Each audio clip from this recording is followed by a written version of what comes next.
സംഖ്യ 5:1 മുതൽ 31 വരെയുള്ള വാക്യങ്ങൾ. അശുദ്ധരെ അകറ്റുക.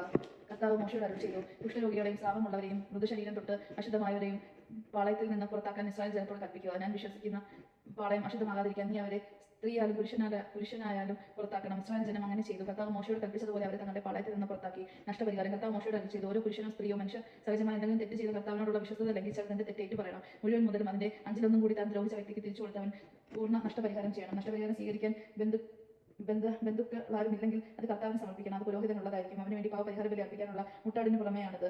ഇസ്രായേൽ ജനം പുരോഹിതന്റെ മുൻപിൽ കൊണ്ടുവരുന്ന സമർപ്പിത വസ്തുക്കളെല്ലാം അവനുള്ളതായിരിക്കും. ജനം കൊണ്ടുവരുന്ന വിശുദ്ധ വസ്തുക്കൾ അവനുള്ളതായിരിക്കും. പുരോഹിതനെ ഏൽപ്പിക്കുന്നത് എന്തും അവനുള്ളതാണ്. ഭാര്യയെ സംശയിച്ചാൽ കർത്താവ് മോശയോട് അരുളി ചെയ്തു, ഇസ്രായേൽ ജനത്തോട് പറയുക, ഒരാളുടെ ഭാര്യയെ വഴിപിഴച്ച അവിശ്വസ്തതയായി പ്രവർത്തിക്കുകയും അന്യപുരുഷൻ അവളോട് ഒത്തുശയിക്കുകയും ചെയ്താൽ അത് കർത്താവിന്റെ ദൃഷ്ടിയിൽപ്പെടാതിരിക്കുകയും അവൾ അശുദ്ധയെങ്കിലും പ്രവൃത്തി മധ്യേ പിടിക്കപ്പെടാതിരുന്നാൽ എതിർകക്ഷി ഇല്ലാതായിരിക്കുകയും ചെയ്തെന്ന് വരാം. കർത്താവിന് അസൂയ ജനിച്ച് അശുദ്ധനായ ഭാര്യയെ സംശയിക്കുകയോ അശുദ്ധനല്ലെങ്കിലും ആയുസ് കൊണ്ട് സംശയിക്കുകയോ ചെയ്തെന്ന് വരാം. അപ്പോൾ ഭർത്താവ് ഭാര്യയെ പുരോഹിതന്റെ മുമ്പിൽ ഹാജരാക്കണം. അവൾക്ക് വേണ്ടി കാഴ്ചയായി 10 ഏഫ ബാർലിമാവും കൊണ്ടുവരണം. അതിനുമേൽ എണ്ണ ഒഴിക്കുകയും അത് കുന്തിരിക്കം ഇടുകയോ അരുത്. കാരണം അത് സംശയ നിവാരണത്തിനുള്ള ധന്യബലിയാണ്. സത്യം വെളിപ്പെടുത്തുന്നതിനുള്ള ധന്യബലി. പുരോഹിതൻ അവളെ കർത്താവിന്റെ സന്നിധിയിൽ നിർത്തണം. ഒരു മൺപാത്രത്തിൽ വിശുദ്ധ ജലം എടുത്ത് കൂടാരത്തിന്റെ തറയിൽ നിന്ന് കുറച്ച് പൊടി അതിലിടണം. പുരോഹിതൻ ആ സ്ത്രീയെ കർത്താവിന്റെ സന്നിധിയിൽ നിർത്തി അവളുടെ ശിരോവസ്ത്രം മാറ്റിയതിനു ശേഷം പാപത്തെ ഓർമ്മിപ്പിക്കുന്ന വ്യഭിചാര ശക്തിയുടെ ധന്യബലിക്ക് വസ്തുക്കൾ അവളുടെ കയ്യിൽ വയ്ക്കണം. ശാപം വരുത്തുന്ന കൈപ്പ് പുരോഹിതൻ കയ്യിൽ വഹിക്കണം.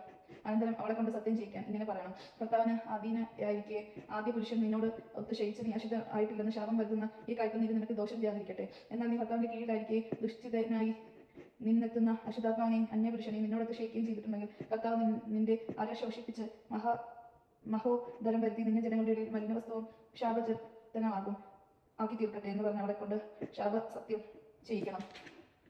ശാപം വരുത്തുന്ന ഈ ജലം നിന്റെ കുടിലുകളിൽ കടന്ന് മഹോദരം വരുത്തുകയും അര ശോഷിപ്പിക്കുകയും ചെയ്യട്ടെ. അപ്പോൾ സ്ത്രീ ആമേൻ ആമേൻ എന്ന് പറയണം. പുരോഹിതൻ ഈ ശാപം ഒരു പുസ്തകത്തിൽ എഴുതി അത് കയ്പ് വെള്ളത്തിലേക്ക് കഴുകി കളയണം. ശാപം വമിക്കുന്ന ആ കയ്പ് നീർ അവളെ കുടിപ്പിക്കണം. അത് ഉള്ളിൽ കടന്ന് അവൾക്ക് കടുത്ത വേദന ഉളവാകും. പുരോഹിതൻ സ്ത്രീയുടെ കയ്യിൽ നിന്ന് വ്യഭിചാര ശങ്കയുടെ നൈവേദ്യം വാങ്ങി കർത്താവിന് നീരാജനമായി ബലിപീഠത്തിൽ സമർപ്പിക്കണം. അതിനുശേഷം പുരോഹിതൻ ധ്യാനബലിയിൽ നിന്ന് സ്മരണാംശമായി ഒരു പിടി എടുത്ത് ബലിപീഠത്തിലേക്ക് കൊണ്ട് കൈപ്പുനീർ കുടിപ്പിക്കുകയും വേണം. അവൾ അശുദ്ധയായി ഭർത്താവിനോട് അവിശ്വസ്തത കാണിച്ചിട്ടുണ്ടെങ്കിൽ വെള്ളം കുടിച്ച് എഴുന്നേൽക്കുമ്പോൾ ആ ശാപജലം അവളിൽ നിന്ന് കടുത്ത വേദന ഉളവാക്കുകയും മഹാധാരം വന്ന് അരശോഷിച്ച് ജനങ്ങൾക്കിടയിൽ മലിനവസ്തു ആയി തീരുകയും ചെയ്യുന്നാൽ അശുദ്ധയാകാത്ത നിർമ്മലയാണെങ്കിൽ അവൾക്ക് ശാപം ഏൽക്കുകയില്ല, വസന്ധ്യം ഉണ്ടാവുകയില്ല.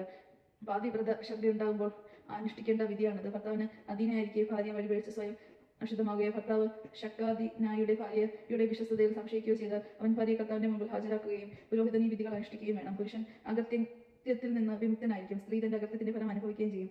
ദൈവമാണ് നാം കേട്ടത്. നമുക്ക് ദൈവത്തെ സ്തുതിക്കാം. ക്രിസ്ത്യാനിക്ക് സ്തുതി.